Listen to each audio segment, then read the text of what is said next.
Well, can you hear me? Great. Thank you for attending this session. I'm amazed by the size of this room and the audience. The last time I did a talk at an Atlas camp was during COVID. It was a Zoom call, obviously, and I was able to mumble something into my MacBook, and I'm not even sure if someone listened.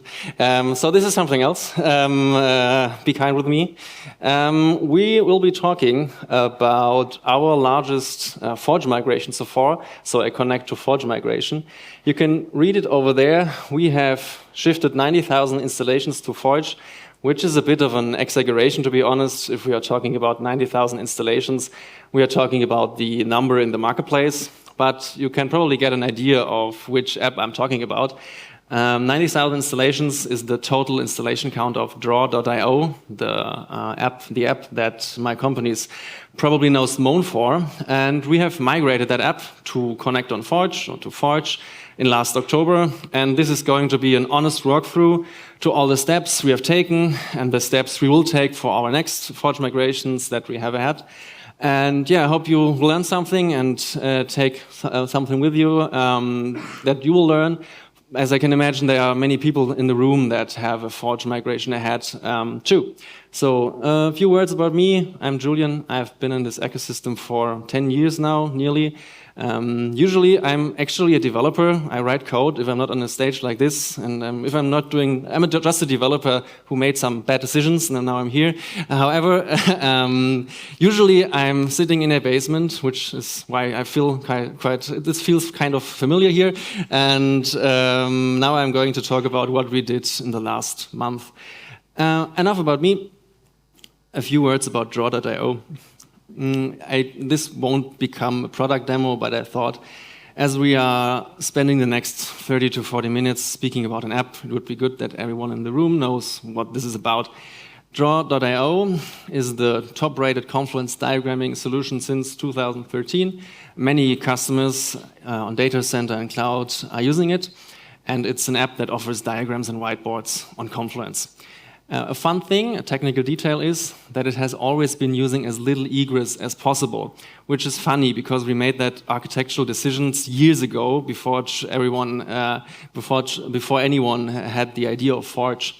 And this is something that still pays off when customers reach out and ask us questions like, hey, I like your app, but where are those diagrams stored? And they love to hear that we are just storing them where their Confluence is stored, more or less. So those things are just attachments. And this really paid off when we are talking about a Forge migration today. So this is how diagram looks. Like I said, this won't become a product demo. This is the only screenshot I've prepared. Those are two images, more or less, two diagrams that are part of a Confluence page. And those are macros. You can edit the page, edit the macro, and then you see the diagram editor Draw.io is known for. The technical detail here is those are not images. Those are XML files attached to the page as an attachment, which makes things a bit more easy when we're talking about a Forge migration. I can't make this presentation an exciting movie where nobody knows how this ended up. We migrated it and it worked more or less. And we are happy that we are now leading the top list of all Forge apps, if you sort them by installation count, which gives me the chance to shamelessly advertise this page I've built during Las Vegas last year, I guess. It's forge-apps.com. It lists all the Atlassian apps, all the apps in the Atlassian marketplace. And it shows you if it's Connect or Forge, and it even differentiates between egress and no egress. It's not runs on Atlassian, but it at least shows which apps are allowed to make connections to remote servers. I built that for our solution business because our consultants are asked quite frequently where the data of their apps are stored, or the customers ask them that question, and they know about Forge, and they want to give them the advice to use Forge apps where possible if they care about where the data is stored. However, as of today, the marketplace does not have an indicator. We've learned this morning that there will be an indicator that runs an Atlassian badge, but for our consultants, as of today, they're using this view, and as this is a publicly available website, many people are using it actually.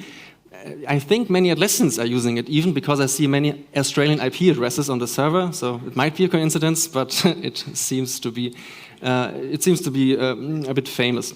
You can use it if you want. But not now, because we are now talking about the reasons why we even migrated. Like I said, Draw.io has always been using as little egress as possible.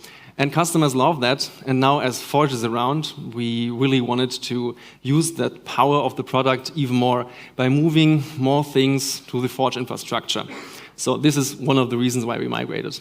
Another reason why we migrated is access to Rovo. Not just because we want to use Rovo, but because of the reason that Draw.io also has an AI feature, like all apps nowadays do. But the thing with Draw.io is that you can click on a button and it generates a simple diagram for you, and then you do not need to start from scratch. But this functionality obviously needs to connect to other servers that are not within Atlassian, and we hope that we can shift that functionality to Rovo one day, so that we can use AI on top of Forge more or less. And we assume that we will need access for Rovo for that. And Rovo is only available for Forge apps, which was another reason to migrate. And the third reason I wanted to be honest here is obviously that having a certain amount of Forge revenue is now part of the marketplace program. I'm not aware of the specific numbers, but this obviously has been a reason too. Actually, we had some discussions internally to just shift around some apps in our marketplace listings, so we would have been able to keep the marketplace partner badge by just moving Draw.io to an account where a certain revenue is reached, but this felt kind of like cheating, and we really wanted to do that migration to do that next step with the app because it felt helpful. So, when talking about a Forge migration, we were lucky that Seibert already has a few apps on Connect on Forge as well as on Forge. So we already have some teams working on Forge for years now, as well as for Connect. The same applies for Connect on Forge apps. So we already have a few repositories with code examples and running code for customers. The main question we had to ask ourselves is how to migrate and to which degree. You can either migrate all modules to Forge, then you are a Forge native app, more or less. You are that as soon as you migrate all the modules you have in your Connect app to Forge. But you can also do it, you can also take another approach, which is using Connect on Forge, which is somewhere in between. And it involves using the old Connect modules, which is this is the way we choose, and this way you can adopt module by module, more or less. The question is how to decide which step to take with your migration. I would split a Forge migration into 3 main parts, more or less. First of all, you need to compare the modules. You need to go through all the modules you're using in your Connect app, and then you have to find the proper Forge equivalent. This is the first step we'll be talking about in a second. The second step is compare the compute power. And with compute, I do not only mean the things that run your code, but also the things that store your data.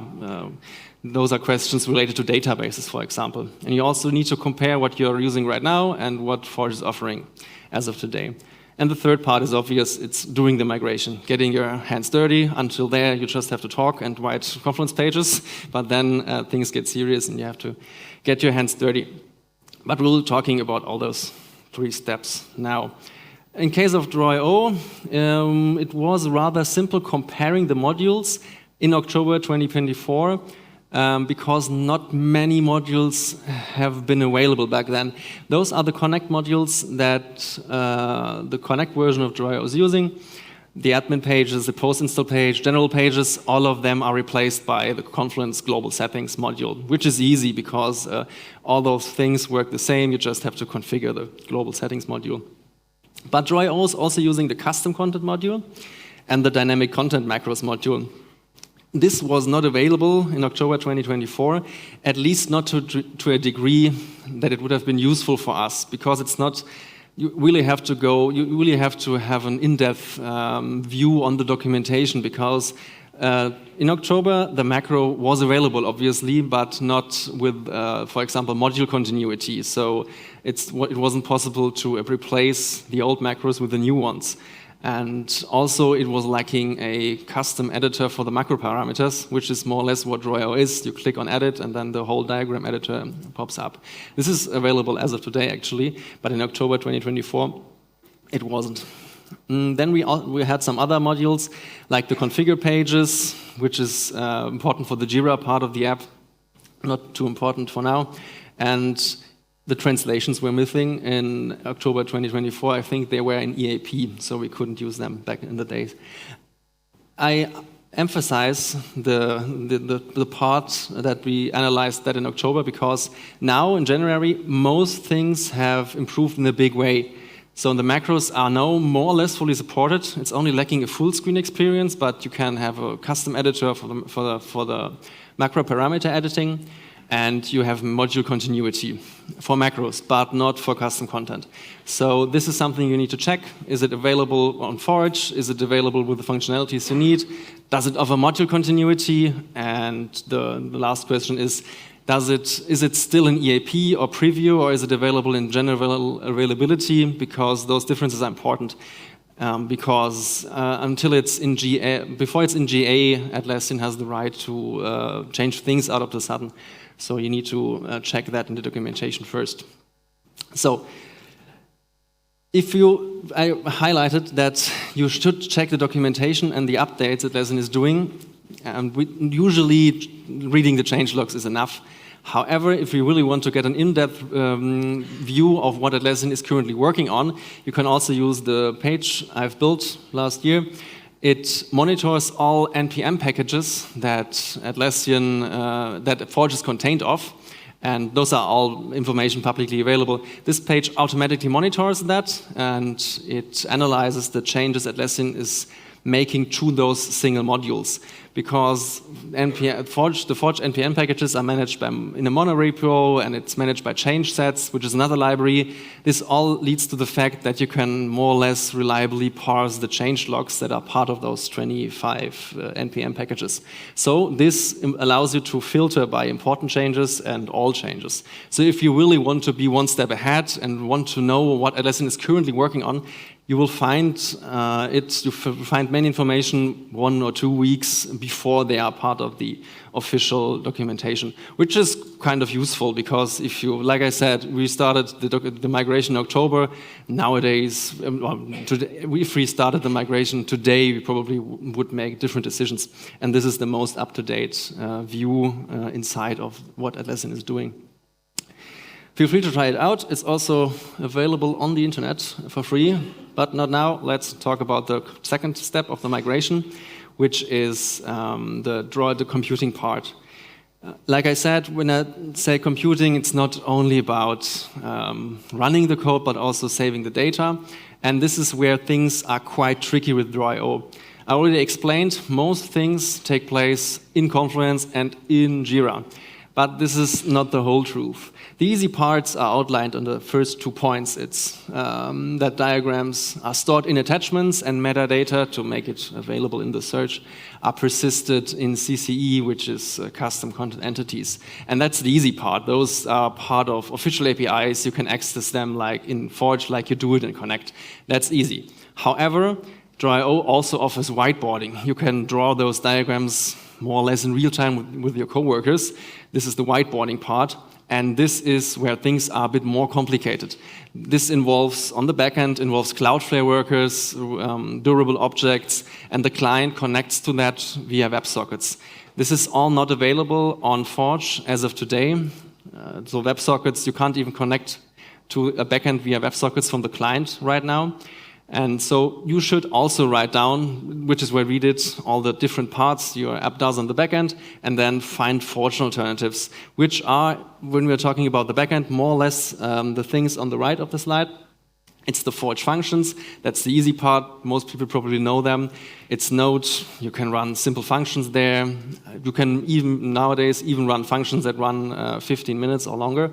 Then you have the Forge storage, which is a simple key value store, the Forge SQL, which is available, I think, as of today, at least in the EAP. Same goes for the Forge cache. And I've heard rumors about a Forge container service that even allows you to run Docker images. So those are things you need to consider when deciding whether to migrate to Forge or connect on Forge. And this was one of the main reasons why we decided to migrate to Connect on Forge as a first step, because this is part of an infrastructure that we can't ship on Forge as of today.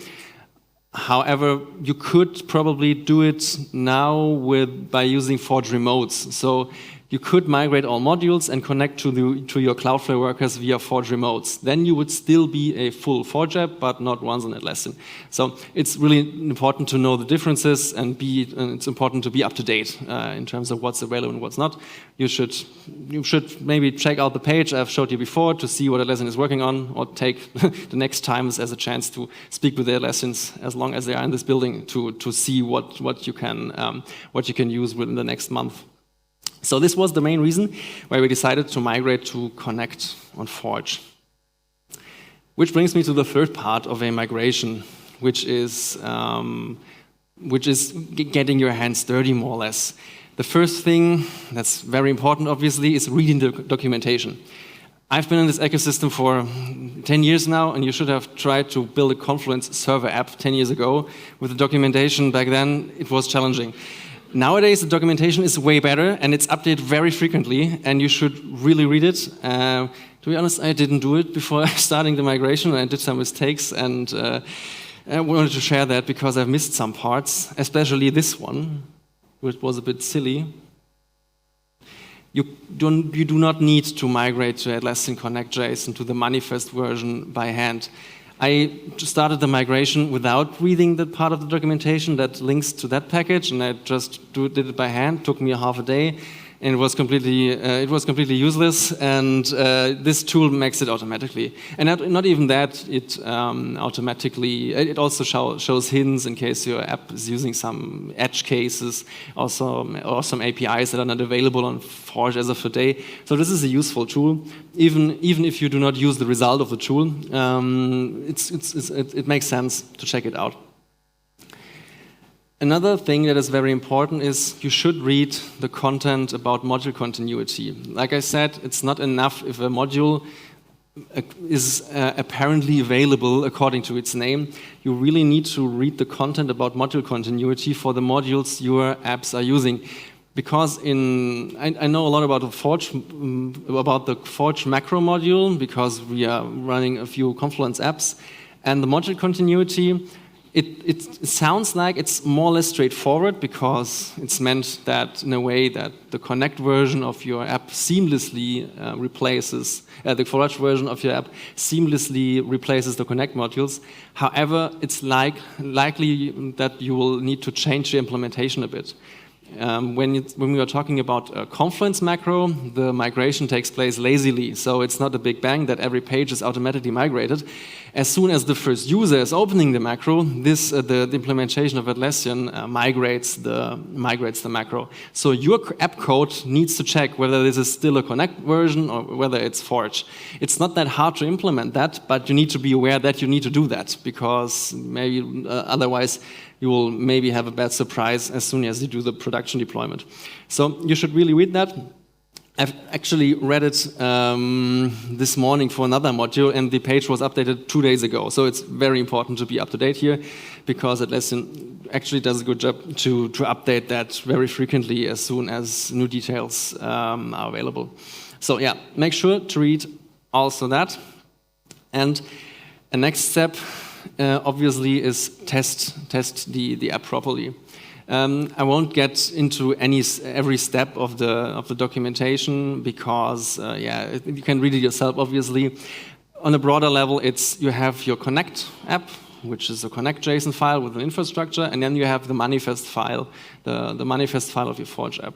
And the Connect app has an add-on key, and the Forge app has an app ID. And you need to connect those two IDs with each other. And then you will see that, after you deploy that, you will see that blue update button in your Universal Plugin Manager. If you do it today, this morning we learned that this major update will get rid of that major update. However, in our case, we had to click on that update button for quite a few times. And to be honest, in some cases it didn't work, and we just were like, well, this is a development stage, we'll just delete it and reinstall it again. later we understood that that we should have reported those cases to Atlassian so that they can have a look in the logs to double check that everything is working like it's supposed to be. We didn't do that, and we kind of paid the price for that at a later state, but I will come to that in a second. I think it's now even part of the documentation that you should report any things that look suspicious, especially related to the installation to Atlassian, which is something I really recommend. All right. So yeah, that's what I just mentioned. This morning I realized it's now even highlighted in a blue box or yellow box, which is why I don't know why we didn't do it. However, this is something you should take care of. All right.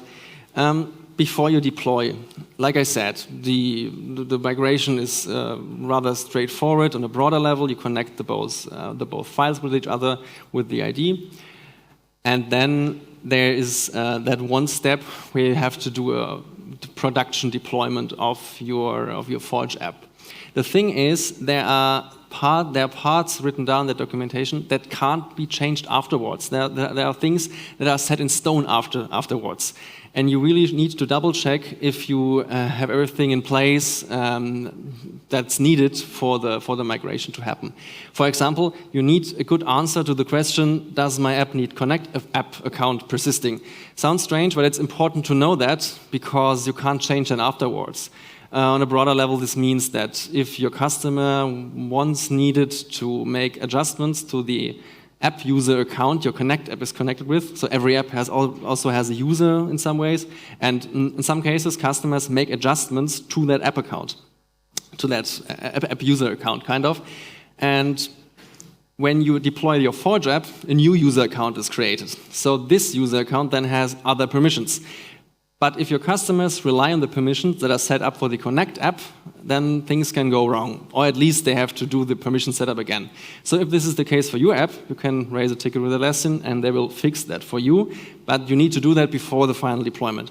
And there are other things written down in the documentation that are like this app account persisting are set in stone after the first production deployment. So you really need to double check that. When you are very sure that you tested properly and you read through all the important steps in the documentation, there's that one magic moment. That is not that magic, actually, if it's for regular Forge app. But if you type that in for the first time you migrate a Connect app to Forge, this is a more magical moment because that means that that also the marketplace knows about the update you did, so the migration you did. After you've done that, and now we come to some screenshots from Joy.io, you should have a look at the developer console, which is also a great benefit of Forge, by the way. We have built that ourselves for our Connect apps, and it doesn't look that good. However, you can use that screen then to see your customers updating the app. Like I said, currently, migrating to Forge involves a major update, so not every customer will immediately click on that button. And you can see the customers who clicked on that button showing up on that list. And in the first hours of the Joy.io migration, we had like 50 on the screenshot, 23 installations popping up. And we took this as a chance to reach out to customers we knew, to double check if everything is working. We also had some developer instances lying around that also have that pending update button then. And we clicked on it and double checked if everything works. So those are also the tips I wanted to give you. It's a bit annoying, I will come to that at a later point, that's a major update. I'm very glad that Atlassian will improve that by the end of next week, is I think what Timothy said this morning. But you can, at that point, take it as a chance to have a gradual update of your installations, of your app, so that you can double check with your customers. Everything went smoothly so far. This is actually the accurate number. The screenshot is one I took a few days ago. So Joy.io is currently running on a bit above 7,000 installations on the Forge version right now. And we watched that installation count growing, and everything looked good so far. However, then something strange happened. This is part of the honest story. Some customers reached out and complained that the app disappeared from their sites. And This is now a funny story, I can tell, but in that situation I was a bit shocked, to be honest, because this looked like a very severe problem, because the customers reported that they clicked on the install button and Draw.io disappeared, and which didn't sound that good. However, we now know only below 0.1% of the customers were affected. It wasn't too serious. It only affected the customers who found the update button in the new admin hub, which is another place to update apps. I can imagine it will eventually replace the current experience. And some customers where I clicked on the button there, and then their diagrams disappeared. However, we were able to provide them with a workaround right away. I'm aware of 3 support tickets where we needed that. We were able to provide them with a workaround. They were able to install the old version of the app with the Atlassian Connect JSON file directly. So then they, after 20 minutes after they raised the support requests, we had a fix for them. And now we know Atlassian took that very seriously. They immediately had that update on the status page, which we really appreciated, because that way we had a good excuse for the customers. And they fixed that problem, so you won't probably face similar issues. But this is something I meant with report any problems that you experience during development to Atlassian. We had some installation problems with other apps, migrating them from Connect to Forge related to the installations. I do not know. Maybe Atlassian would have been able to figure that out before customers needed to. Yeah, but now, as soon as you are tackling the next Forge migration, this is probably not an issue anymore. Cool. At the end, the migration worked. We now have over 7,000 installations on the marketplace, over 7,000 installations in the developer console. So those are the people who clicked on the blue update button. And we can imagine that this will suddenly increase as soon as the major update isn't needed anymore. So we're looking forward to that update very, very soon, which is a good chance to highlight some other things that are related to the developer console, which is part of my wish list for the next migrations, because we have some migrations ahead, like you probably.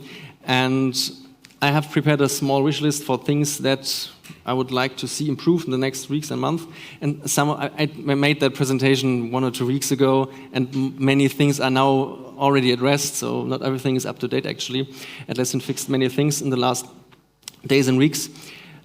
The most annoying part from a developer perspective is the major update as of today. For us, it wasn't that bad, because the slow adoption of the new update led to the fact that we were able to fix that installation bug together with Atlassian before too many customers were affected.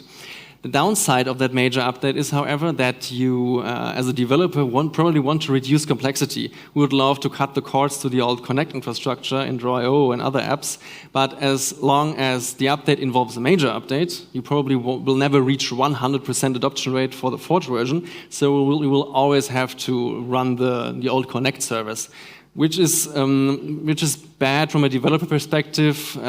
Being a developer who wants to reduce complexity, and we're really looking forward to the fix Atlassian wants to publish for that behavior. Another thing on my wish list is, I forgot about the tip. You should this is something we didn't do. You should encourage your customers to do the update. This is something we didn't do, and we should have done.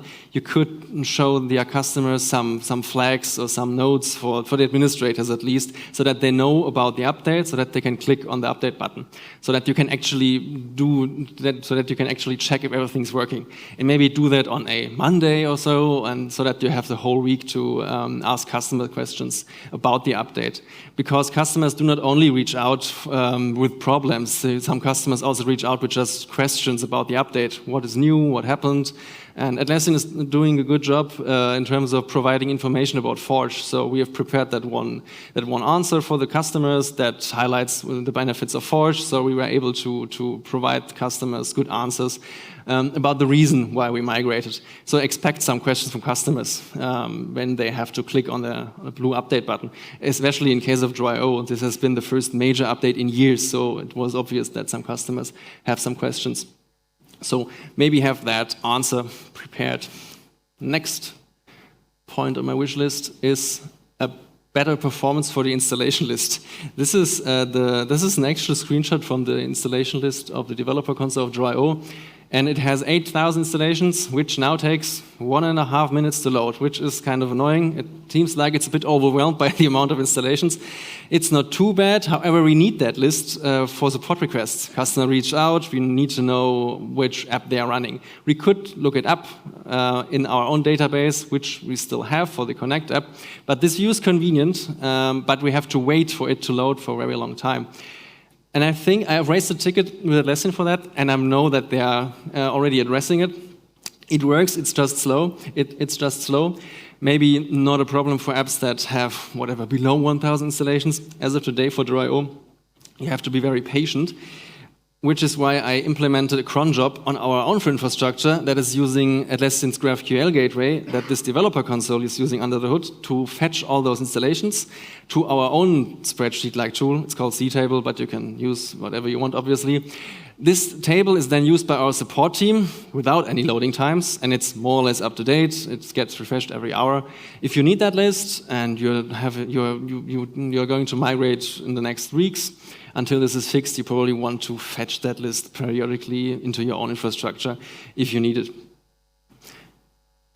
I think this is the last point on my wish list, which is about the log view. This is actually a screenshot from another app, because Draw.io currently does not have that many logs, but already for our other apps that have, whatever, 1,000 installations, the log view is kind of slow. 2 weeks ago, it even timed out for common queries like, give me the errors of the last 2 weeks or so. Then it timed out, which was a bit annoying in some support cases. However, we found a workaround for that, because for the log export, there's a well-documented API. For the installation list, we just did some reverse engineering for the GraphQL gateway. If you really want to do that, you can just ask me. I will tell you which GraphQL queries to do. For the log view, however, there's an official API. You can export all the logs to your own tooling, which could be Grafana, Prometheus, or whatever you are using.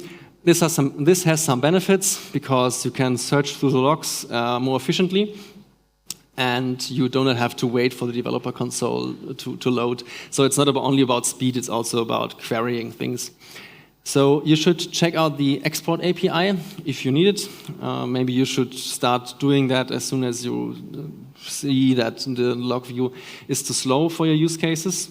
However, I received an update in an issue I raised for that from Atlassian this morning. I haven't tested it yet.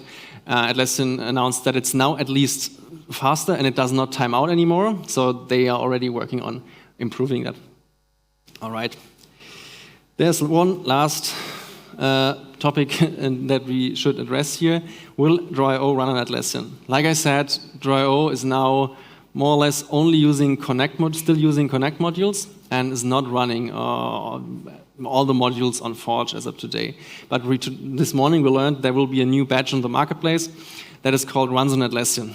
The question that we are now facing is, will Draw.io be able to run on Forge anytime soon?